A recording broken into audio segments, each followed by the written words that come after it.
Good morning. Thank you for joining us for the third webinar in our Sky Developer Series on how to integrate with Sky API. I am pleased to announce our presenter today, Senior Laureate Software Engineer, Ben Lambert.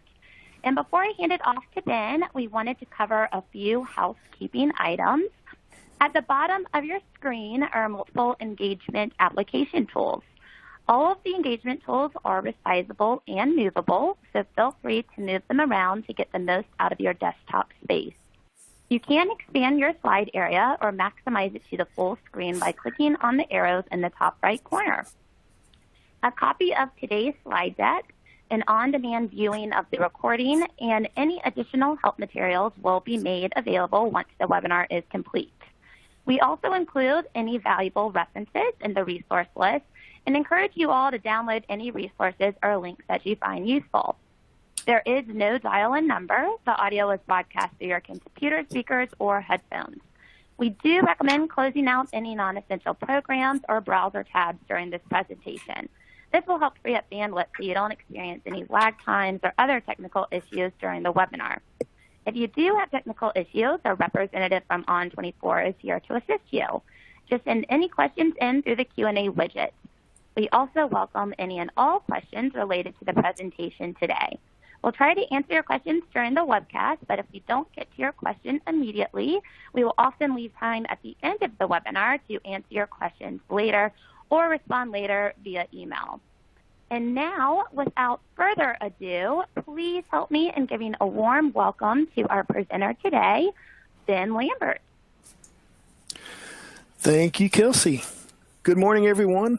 And thanks so much for joining us for this technical session in the Sky Developer webinar series. I'm really excited to be here presenting.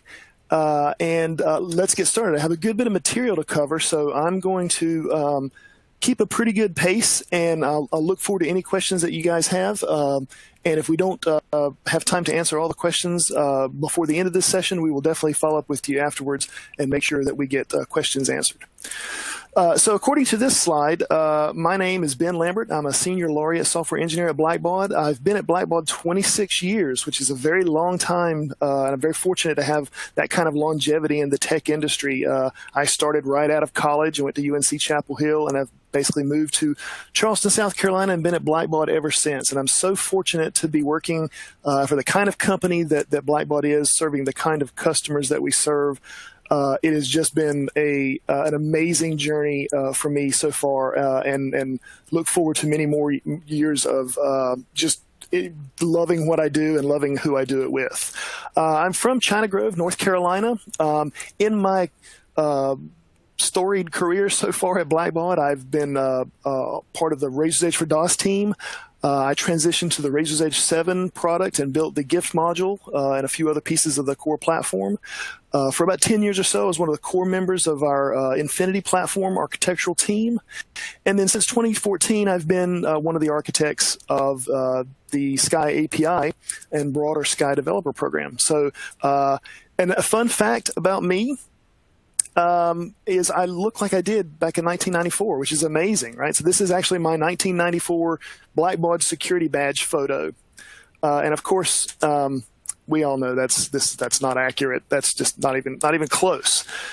So here's a little bit of a refreshed image. So this is me today. And I was trying to come up with a funny icebreaker thing that I could say about this image transition. And I thought, oh, I'll just say I look better than I did in 1994. But we all know that's not true either.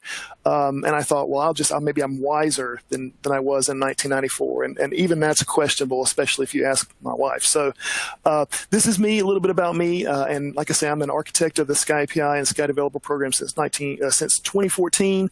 And really excited to show you guys what we have to present today. So that's a little bit about me.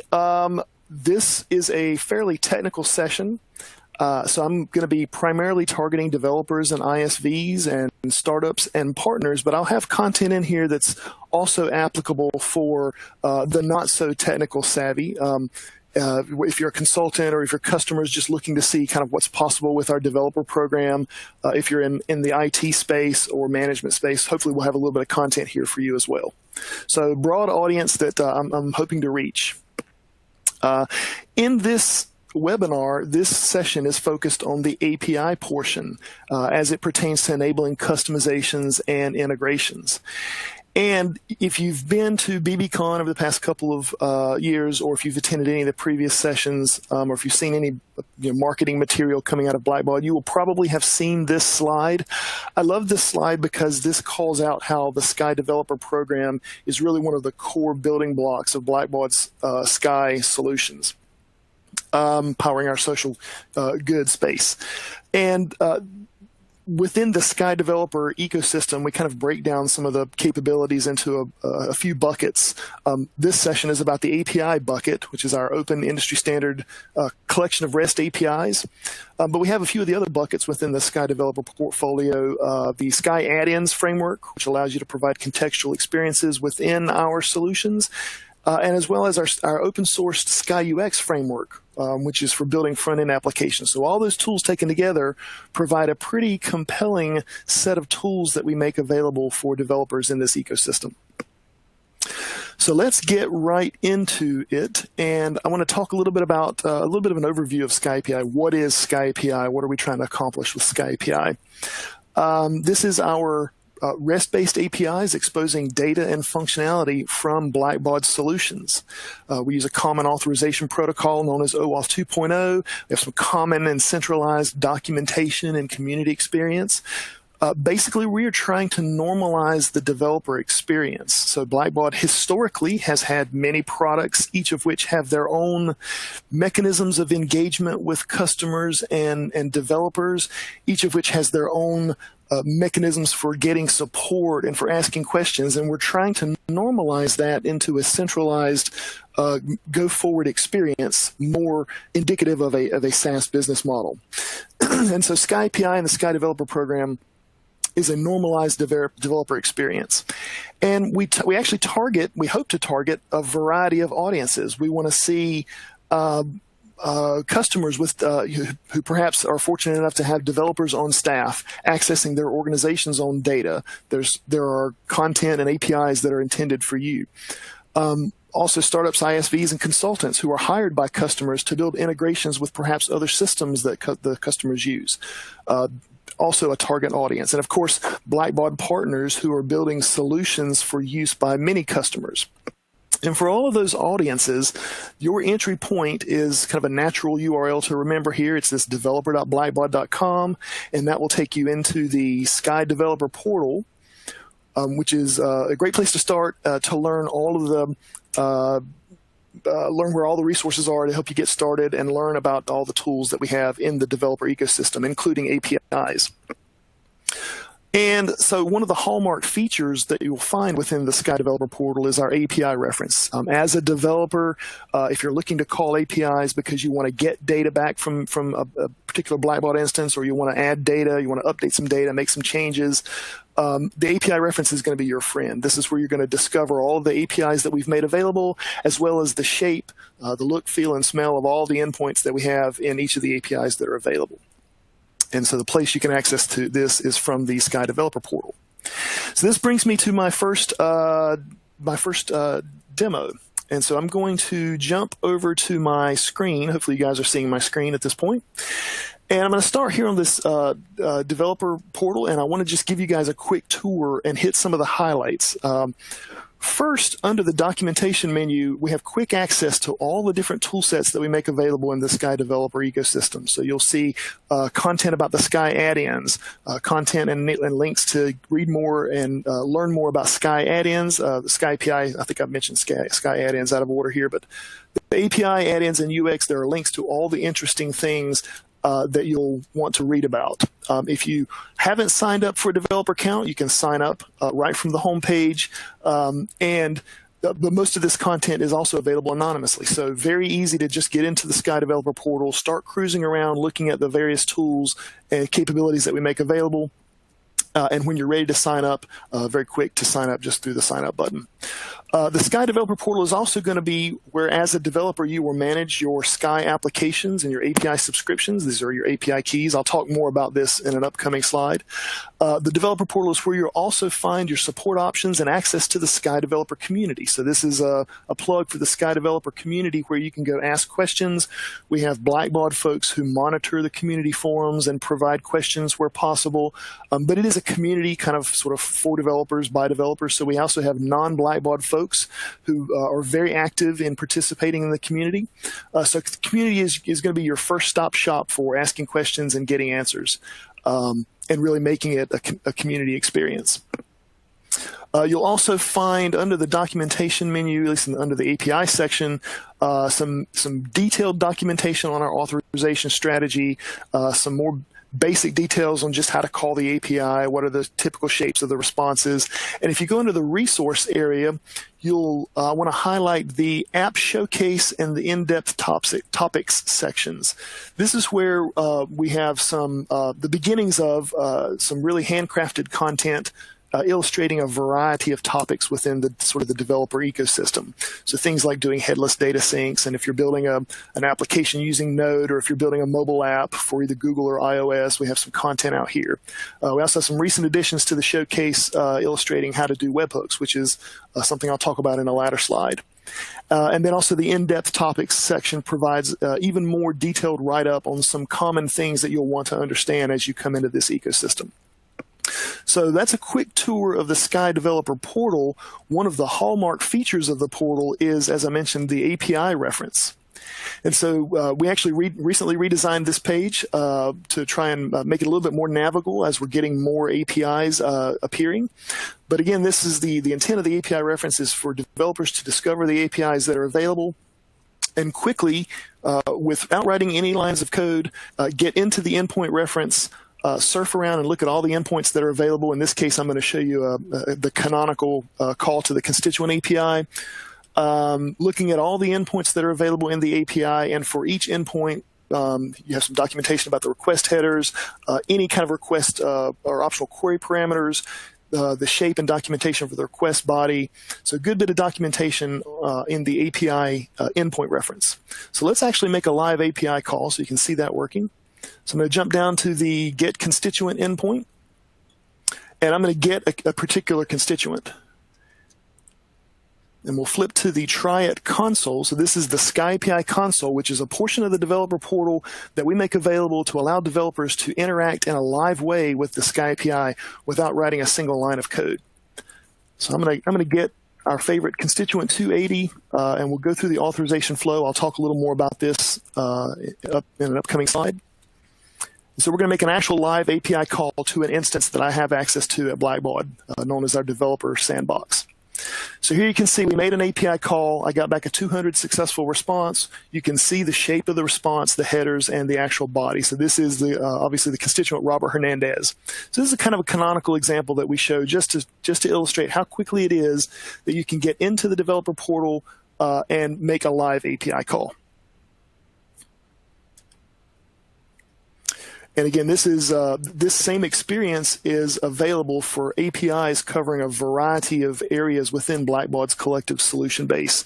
You'll find APIs for Financial Edge, for Blackbaud Church Management, for payments, and then a few other platform-level APIs like payments and webhooks. We'll talk more about those in an upcoming slide. And again, all this is possible without writing a single line of code.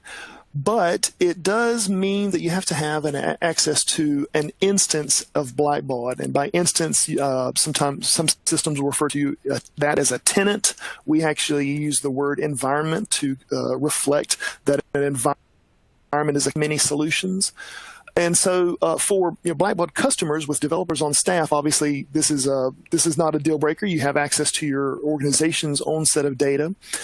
Some Blackbaud partners actually have a dedicated instance as that is a benefit to them as part of the partner program, and that's used for their own build out.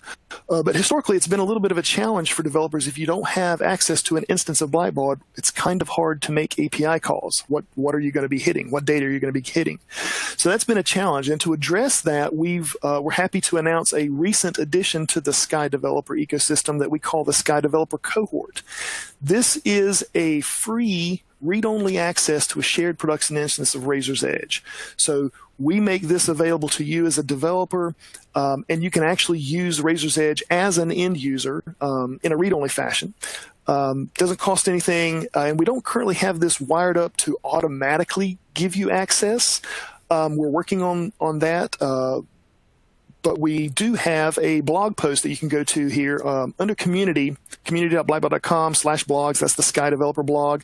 You'll find a link to a post from my colleague Paul Gibson, sort of announcing the Sky Developer Cohort instance and providing some instructions for how to access it. And basically, it's you send us a message and we'll send you an invitation for it. And eventually, we'll have this wired up to be more of an automatic fashion.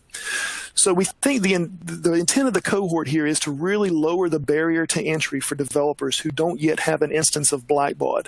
And it doesn't cost anything. We really want to make this free and easy to access, easy to get up and running, easy to test API calls, and also easy to test your Sky add-ins. So that's the Sky Developer Cohort. And we're very excited about what this is going to allow developers to do very quickly and for very little, if any, cost at all. So that's the Sky Developer Cohort. Let me show you, if you already have access or if you don't yet have access, how you'll access the Sky Developer Cohort. So back over in my screen share, I'm going to switch to an instance of, in this case, Razor's Edge NXT that I'm already logged into. Once you gain access to the Sky Developer Cohort, you'll be able to switch to it under the profile menu. And depending on the number of organizations that you have access to, you may see a slightly different treatment in the UI. In my case, I have access to quite a few. If you only have access to a few, you'll see just an enumerated list in this area of the screen, and you can easily switch from, in this case, my Blackbaud cohort instance. But in this case, I have access to quite a few, so we actually try and present something a little bit better. We show a button with a little modal experience. I can switch over to the Sky Developer Cohort. And once I do that, I'll be logged in here. You can see I'm logged into the Sky Developer Cohort instance, and my user in this instance is a very limited rights user, so I don't have very many things that I can actually navigate to on the navigation, but I can open constituent records and look at all the details and make API calls to get data and also build add-ins to interact with the system. So that's the Sky Developer Cohort. And again, the way you access that is just by switching to the cohort under the profile menu. So if you're interested, please go back and visit this community blog post, and we'd love to send you an invitation. Okay, so when you're ready to graduate out of making API calls using the Sky API Console app, which again is just a browser-based application we make available to facilitate interacting with the API without writing any code, when you're ready to actually write some code and make calls outside of the console, that's when you need to know a little bit more about our API authorization strategy.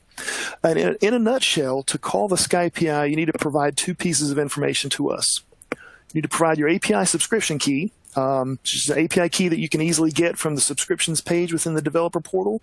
This key identifies you as a developer, and it represents Blackbaud's permission for you to call the API. It doesn't cost anything to get a key, and again, you can get that through the subscriptions page. The API key will be sent with your API calls as part of a BB API subscription key header that you can see there in red. So that's the first piece of information that you need. The next piece of information is something called an OAuth 2.0 access token. And this is tied not necessarily to your developer account, but rather to a specific Blackbaud customer user and environment. It's what ties your API call to a particular set of data at Blackbaud, whether it's customer 1 or customer 2. And it represents that user's permission to access data within their environment on their behalf. And this is a key point to note about Sky API calls is that all the API calls happen in the context of a consenting user and are thus subject to and respect that user's security permissions. That's a very key concept. So if a user can't do something in the product itself, they won't be able to, you won't be able to sort of surface that functionality to the user using their same access token. So API calls respect the security permissions of the consenting user. And the access token is sent in the standard HTTP authorization header. Now, a little bit more about OAuth. OAuth is an industry standard authorization protocol for user-level authorization. It's not authentication, it's authorization. And in fact, we even defer to Blackbaud AD to handle user authentication. So no password exposure to third parties. And if you've been playing with Sky API and authorization things in our world already, you'll have noticed that we don't support a password flow. So there is no password flow where you can provide username and password and get back an access token. That's just not something that we're going to support because we don't want to expose any passwords beyond the Blackbaud ID system itself. So we'll defer to Blackbaud ID for authentication. And then we use OAuth as the authorization protocol. So this is all about having a user authorize you to access resources on their behalf. And we support the two most popular flows within the OAuth protocol. They're intended for different use cases. They have certain benefits for each. We support the authorization code flow and the implicit code, implicit flow. The auth code flow is a little bit more secure. It involves a server-side exchange of a client secret value that never comes down to the browser, to the client itself. And it provides a refresh token for indefinite connectivity after the one-time user consent. And this is a key point. So after one-time user interactive consent, the auth code flow produces an access token you can use to immediately make API calls, but it also produces a refresh token you can use to exchange for a fresh access token when the one you've already received expires, and that will expire after 60 minutes. So when the access token expires, you can use the refresh token to get a new access token and just keep making API calls. No need for further user interactivity. And these access tokens are tied to your Sky application, which is the next topic that I want to drill into a little bit. So if you're familiar with OAuth, you know OAuth requires a client to be registered. The word client is very overloaded. It's very difficult if you're reading the OAuth spec to know what they mean when they say client. And certainly in our space, that's even further overloaded with the concept of Blackbaud customers, and we refer to them as clients. There's also client server as a technology out there. So the word client is a little bit problematic. And in our world, we refer to an OAuth client as a Sky application. The Sky application is a thing that you can define as a developer, and you can define many. You can define one, or you can define several Sky applications. And an application represents your application, your integration, or your block of code. It represents your thing to the API ecosystem. And it's a container for your API calls, also a container for your add-ins. It is the OAuth client. Creating a Sky application will produce the OAuth client ID and secret credentials that are needed to acquire access tokens. And this is the unit of work that can be promoted to the Blackbaud marketplace. We'll talk more about that in a few upcoming slides. So a Sky application, it represents the thing that you're building, whether it's a full, separate SaaS solution, or whether it's a nightly data sync or some other utility piece of code. That is a Sky application, and it is your OAuth client. So let's quickly jump over and see what it looks like to register a Sky application. So back over in the developer portal, I am signed in, so I'm going to go to My Applications. And you can see I've already registered a number of applications for various demos that I do. But let's create a brand new Sky application. I'm going to give this a Sky Developer Demo. We'll just call this a Sky Developer Demo. I'll give it some description here. Organization name. This represents, this information will be visible to customers if this gets promoted to the marketplace. And so you want to pick a value here that adequately reflects and characterizes the owner of this application. So I'm going to just put my name, and I'll even provide maybe a pretty picture if I can find one. Here we go. And my application doesn't yet have a website. If I did have a website, I would put it here. But since I don't, I'm just going to list example.com. And this is mostly informational purposes. Okay. So I've defined a Sky application within the developer portal, and you can see here at the top, we'll show the OAuth client ID and the OAuth client secret. These are the OAuth credentials needed by my application to be able to access, to obtain access tokens. There's some additional information that you'll find on the application page in the developer portal that we'll go through a little bit later. When I'm ready to make API calls, I'll need to provide a redirect URI as part of the OAuth protocol. If I want to promote my application to the marketplace or submit my application for promotion to the marketplace, I'll need to provide some marketing details, and this is just your opportunity to describe the application. And then if my application also includes Sky add-ins, this is where you can register Sky add-ins. And that's a little bit about just registering a Sky application. Very quick operation that you can do in the developer portal. And again, developers can register one or more Sky applications. Now, in many scenarios, in some cases, the OAuth protocol can be a little bit of a challenge to implement, and we've certainly heard that feedback. We fully expect that feedback. OAuth is the current industry standard way of doing this.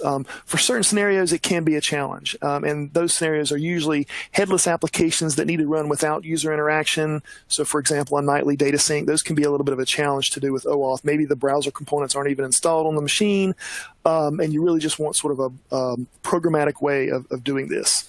And so what I want to show here really quickly is just a little bit of a tip. You can use Postman to perform the one-time user consent and acquire that access token and the refresh token. And Postman is just a tool. It's a very popular tool in the developer space. It's easy, free to download, and it can be used to make API calls. But they have a nice UI for performing the OAuth steps. So let me show you what that looks like. So here I am running the Postman native app, and what I'm going to do is switch to the authorization tab, and I'm going to select from their drop-down that shows all the different ways of authorizations that you'll find with making REST API calls. I'm going to pick OAuth 2, which is the protocol that we use, and I'm going to go ahead and type in or click the Get New Access Token button. Some of these previous values. Hey, Ben? Yes. Ben, I want to intervene just a second and ask if when you switch between media player or screen share and slides, can you call out to folks who are following along? Absolutely, I'll do that. If they're looking at, say, your screen share in full screen mode, then they won't see you go to the slide. So got it. That would help people keep up. Okay. With where it's at. Great. Thanks for the feedback. Sure thing. Okay, so I'm sharing my screen now. I'm in Postman. So if you're looking at the slides, make sure you open up Media Player so you can see the screen. So this dialog in Postman just allows me to paste in a few of the URLs and a few values that you can get from our developer portal. So I'll paste in the URL for the authorization page. This is accessible from within our documentation. And I'll paste in the access token URL, also in our documentation. And let's go back over to my developer portal. I'm going to grab my client ID, paste in my OAuth client ID, and I'll grab my client secret, paste in my client secret, and all these other values I'll leave as is.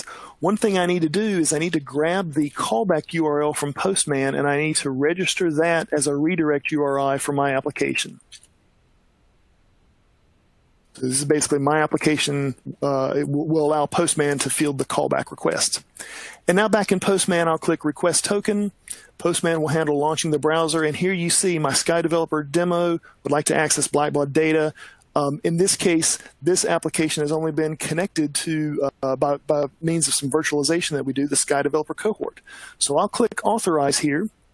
And the browser, through Postman's magic, will return me back to Postman where my call has been authenticated.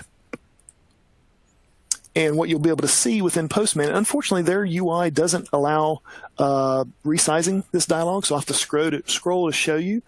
But you can see the access token that was acquired here.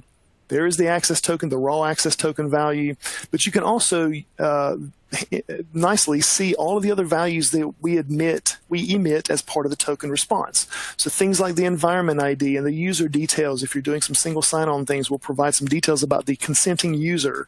and will also provide, and most importantly, this refresh token value. So just quickly using Postman, you can acquire that initial access token for your application and a refresh token, and then these are the values that you can then paste into your code and then proceed in a non-interactive way. And using our preserve refresh token capability, which you can read about in the authorization documentation, this value can be unchanged for up to 365 days.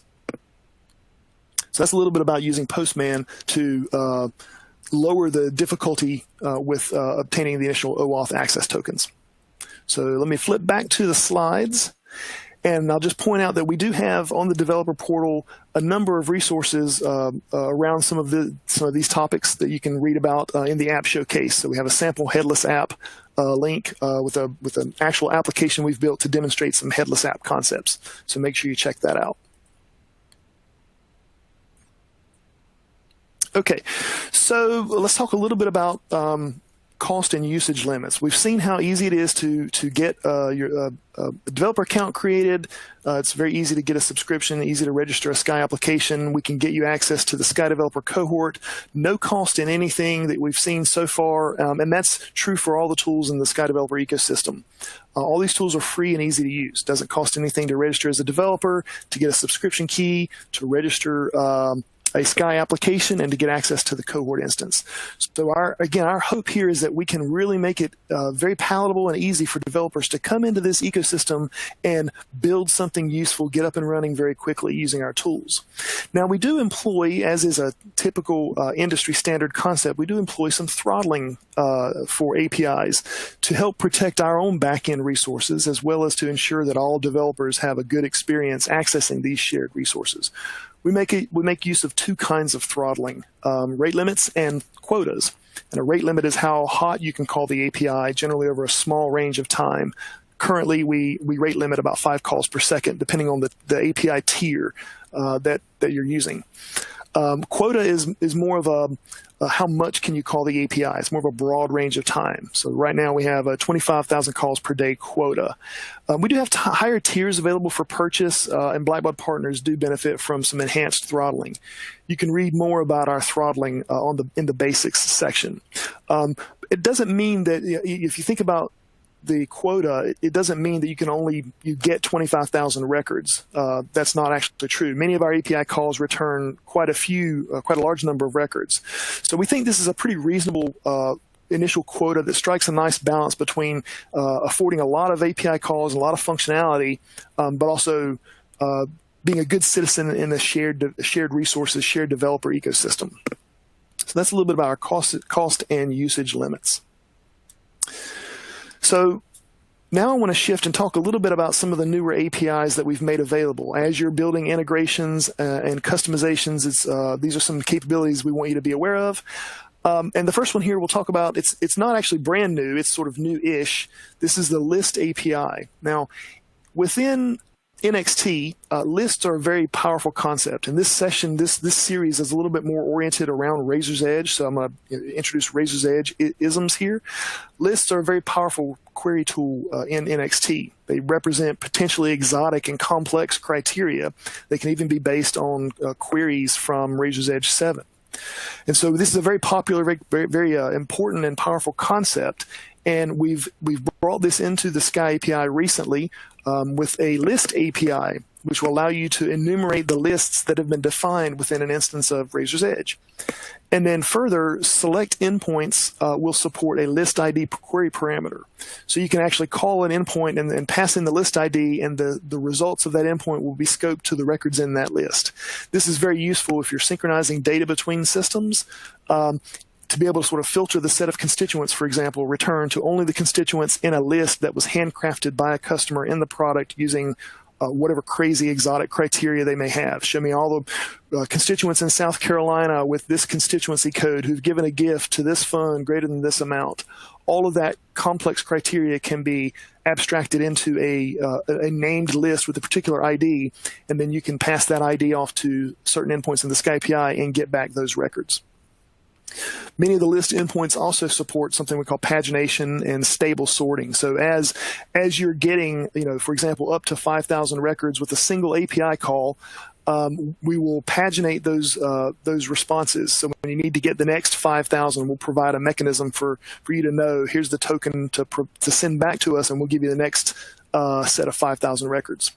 And we also enforce something called stable sorting, which is a way to prevent records from shifting between pages as you navigate across pages. It may take you a while to process the first 5,000 records, and we want to make sure that you don't skip any records, because some records on that page may have been deleted before you request the second page. So all that's kind of encapsulated within the current endpoints that support List API.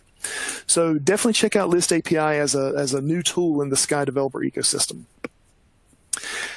And to get into a little bit more of a technical topic, I want to talk a little about the Webhook API, which is definitely one of the newer APIs that we've made available.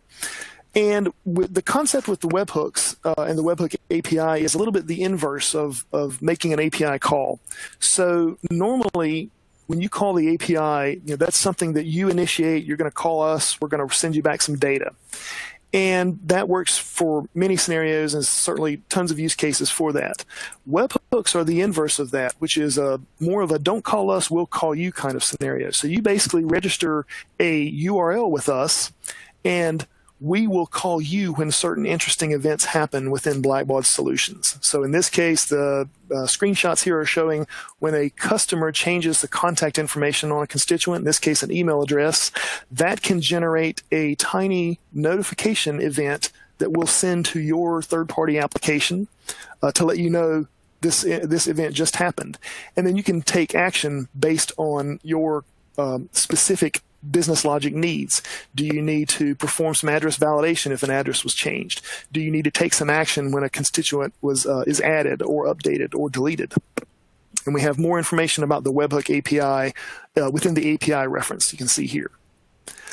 And to implement, let's talk a little bit about the Webhook events.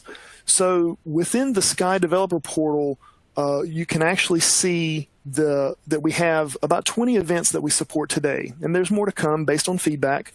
Events themselves are very lightweight. So let's jump over to the Sky Developer Portal. I'm going to switch back to my screen share. So jump over to the media player if you aren't already there, and we'll go to the API reference. I'll click on the Webhook Sky API. We have a lot of great documentation and tutorials that we've written for how to get started using webhooks. And one of the key things you can look at here is the event types. These are the events that we currently support, primarily oriented around constituents and contact details when records are added, deleted, or updated. We also have some gift and prospect events, and we expect this list to grow over time as we introduce eventing for additional entities that you'll find across Blackbaud solutions. These event messages themselves are fairly lightweight. We won't provide a ton of details with the event. We'll provide enough contextual information that will allow you to make API calls back to us to get more details based on your specific use case. So, for example, you can respond with some custom logic when gifts are created or constituents are added or updated. And this represents a much more optimal way of accessing data than polling our API, every X seconds. And of course, keep in mind there's a 25,000 quota. So this is a little bit of a solution to some quota anxiety to, instead of polling the API, register a webhook and we'll call you when data is changed. So to implement one of these endpoints, you need to build an endpoint and deploy a web service that handles two pieces of logic. Your endpoint needs to handle an HTTP options request and a post request. Now, the options request is an abuse protection handshake that we're using so that you can verify that you are indeed the owner of the URL that you're trying to register with us. And this must return a 200 with a response header, webhook allowed origin, and the value has to be eventgrid.azure.net. So obviously under the hood, Blackbaud is using a particular technology from Microsoft called EventGrid as our eventing backplane mechanism. So EventGrid is the piece of software we're using to deliver application events from Blackbaud's application to your webhook endpoint. So the abuse protection options request is just a mechanism. It's an industry standard part of the cloud events spec that we're leveraging to make sure that you are indeed the owner of the URL you're trying to register with us. And then also your endpoint needs to handle the HTTP post request. This will be the actual webhook event that happens when something happens in our system that we send to you. And this request must return a 200. Otherwise, we're going to keep trying to reach you. Part of the capability of this framework, the event grid framework, is that it's a way of guaranteeing delivery, and so we will try and reach out to you with a particular event when something happens. And if for whatever reason your endpoint's not reachable or not accessible, or if you happen to be down or just otherwise unavailable, we will back off a little bit and then try you again. And then if we still can't reach you, we'll back off again and we'll try a little bit. So we'll use some exponential back off to make sure that you will ultimately receive the event as soon as we can deliver it to you. So you need to implement two things, an options and a post request. So let me give you a quick demo of one way to go about doing this. I'm going to flip back over to my screen share. So make sure you open Media Player. And I'm going to use something called Azure Functions. Now there's lots of ways you can do this. If you already have a web service that you've built and deployed, this is just another endpoint in a controller that you've implemented. But I want to demonstrate using Azure Functions because there's some really significant advantages to doing this. Depending on the nature of your instance of Blackbaud, your instance of Razor's Edge, the number of users and the specific activity and the nature of the activity they're doing, you're likely to see a lot of traffic at your webhook endpoint. So if someone mass updates a lot of records or does a bulk import, you may see a lot of calls being made to your endpoint. So you need to be built to scale. And Amazon has a solution for this with their Lambda functions. I think Google probably has something very similar. In this case, I'm going to demonstrate how to use an Azure function to implement a webhook endpoint. So within the Azure portal, if you can see my screen now, I'm logged into the Azure portal, and I've already created something called a function app, which is just a container for functions. I created that ahead of time because it takes a minute or two to provision. And in this function, in this function app container, I'm going to add just a new function. We'll trigger this from an HTTP, and I'll just leave the name the default, and I'll leave the authorization level the default. So we're going to create an Azure function. And if you remember on my previous slide, I mentioned your function, your endpoint has to handle two different requests, an options request and a post request. Let's go ahead and configure that before we even write any code. I'll go to the integration tab, and I'll click on the trigger, and I'm going to tweak the selected methods that this endpoint will support. I'll uncheck get because I don't need it, and I'll check on options. And we'll save this. And now in the interest of time, I've already typed up some code in a separate window, so let me grab that. We'll go to the code and test, and the Azure template emits a default implementation. Let's just get rid of the default implementation. And if you're familiar with building web services and deploying web services using something like ASP.NET or ASP Core, .NET Core, then you're generally familiar with the concept of building a service and building controllers and adding actions and methods within your controller. An Azure function kind of abstracts all the surrounding boilerplate glue from you, and it lets you just focus on the actual actions within controllers. So you can think of this as implementing a single controller method. So this is a function that's going to get called, and I'm going to paste in the first block here. So if the request method is an options, then I'm going to log something to the console, and I'm going to reply or include a response header with the webhook allowed origin. So there's our options request, and let's paste in the post. Let's handle the post. So if it's not an option, we know it's going to be a post. And again, there's lots of ways to write this code in .NET. By the way, I'm using a C# implemented Azure function. There are other languages that you can use if you're in Azure. You can use I know Node is an option, PowerShell is an option. I'm more of a .NET developer, so I tend to like C# stuff a little bit better. But there are a lot of options depending on the tech stack and the language that you prefer. So in this case, there's a lot of ways to write this second block of code. But I'm going to do a little bit of a quick and dirty mechanism here. I'm just going to read the response or the request body, and I'm going to serialize that into a dynamic object just so I can pick off the individual properties of that object. So I'm not actually going to do anything overly significant here other than just log that, hey, the event fired, and here's some data that came with the event. So let's save this. And the Azure function comes with there's a feature in Azure Functions that's this black window at the bottom that is the log console. Let's maximize this guy. And what this is while you're running in the console, you can be connected to a log streaming service that will log messages when your trigger is fired. So I'm going to grab the function URL. Again, with webhooks, you're going to register a URL, so we need to get the URL for this particular function, and that's pretty easy right from within the Azure portal.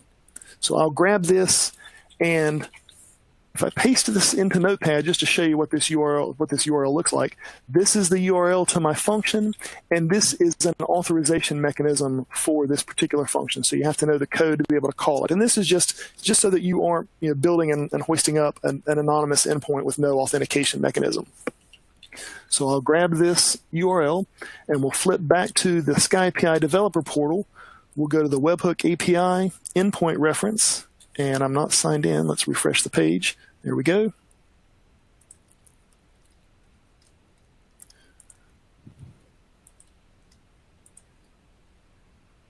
And we're going to register that URL to our Azure function as a subscription. So that's done through the create subscription endpoint. And I'll paste in my URL here.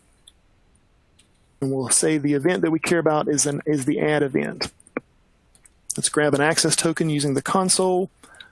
I'm going to pick my developer sandbox instance. And so before I send this request, again, this is me asking the Sky API, the Webhook Sky API, to register the URL of my Azure function as a callback handler for the constituent add event. So we'll send that message. So we got back at 200, and we can see the provisioning status here is provisioning. That's because registering a webhook is an asynchronous operation. It takes a minute or two, but we know that the message was received and was successful, and very soon this will change to a provisioned status. But let's jump back to our Azure function, and we should see a message that was logged to the console. So if you remember from the code, we said if the incoming method was an options, we're just going to log a message to the console and return the response. And you can see here the message was indeed logged. And actually, it was logged twice. As part of the verification step, the options endpoint will be called twice. That's just a particular implementation detail. So we can see, in theory, our handler is now wired up and ready to receive constituent events, constituent added events. So let me jump back to the Razor's Edge. And let's go add a constituent.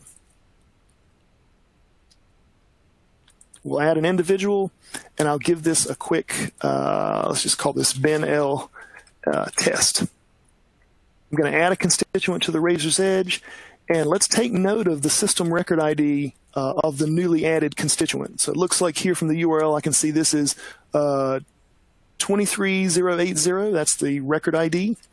And if we go back to our Azure function, and this will take a second or two, maybe 30 seconds to a minute. I've seen it take a little bit longer periodically. There we go. So here we can see our event handler just got called. The event was a constituent add. Here was the environment in which it happened. And here is the ID of the newly added constituent. So hopefully you can see, about 20 or so lines of code, you can build a very highly scalable endpoint capable of receiving events from Blackbaud. And again, the reason I chose Azure Functions here is because this is a consumption-based model where you only pay for what you use. And I think something like the first 1 million calls are free. But it's about 20 lines of code, and you can have a automatically scalable and very sustainable way of building an endpoint handler. So very powerful stuff, and we're excited to see what developers are going to be able to do with the Webhook API to produce more of a near real-time experience for an integration. Okay, so I'm going to jump back over to my slides. And I know I'm running a little short on time. I've just got a few more slides left, and I do want to allow some time for questions toward the end. I won't go into very much detail on this next topic, but I want to mention it because it's powered by the API, and so this is kind of an example of the kinds of things you can do with Sky API. Blackbaud has published an official connector for Microsoft's Power Apps and Power Automate, the Power Platform. This will allow you to orchestrate workflows and build native apps for web and mobile using Microsoft tools, Power Apps and Power Automate, which is formerly known as Microsoft Flow. So we're very excited about this. I have some deeper demos that are interesting for this, but there's going to be a session coming up next week, I believe, that we'll be going through Power Automate and Power Apps in more detail. So make sure you check that out. And really quickly, a slide to bring it all together. Again, Sky API is but one component within the broader Sky developer ecosystem. We also have Sky UX and Sky add-ins. And I wanted to just show us a screenshot picture of something I built that brings all of these technologies together to provide something quite useful in the product.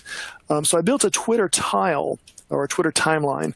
So this is a customization that I built, acting as a third-party developer. I'm not acting as Ben Lambert, the Blackbaud employee. I'm acting as just Ben Lambert, a Sky developer. This is a custom tile presented, or an add-in presented as a custom tile on the constituent page. It uses Sky API to fetch the current constituent's Twitter handle. So as I navigate between constituent records, this tile will use Sky API to fetch the current constituent's Twitter handle, and it will use Sky UX to render the last 5 tweets from that constituent.